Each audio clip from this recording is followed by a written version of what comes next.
Nagva-viral sa internet ang tila nausong palit pera modus. Ang mga kawatan, mala magician ang bilis ng kamay para makakulimbat ng pera sa mga tindahan. Nakatutok si Cedric Castillo. Kuha ito sa grocery sa Mariveles, Bataan. Pumasok at bumili ng kaha ng sigarilyo ang isang lalaki. Nagbayad siya ng 1,000 piso sa tindera. Pero bigla niyang pinapalitan ng kalahating kaha ang sigarilyo. Pero sabi ng tindera, walang kalahating kaha, kaya ibinalik ang bayad ng lalaki. Dito na mabilis na pinalitan ng sospek ng 100 piso ang ibinalik na 1,000.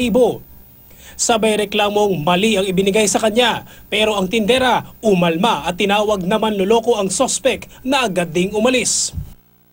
Sa Zamboanga City naman ang guhang ito.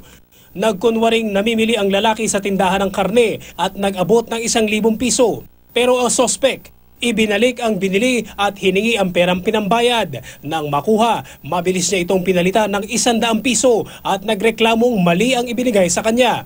Napaniwala naman ang tindera at pinalitan ng 100 ng 1,000 piso.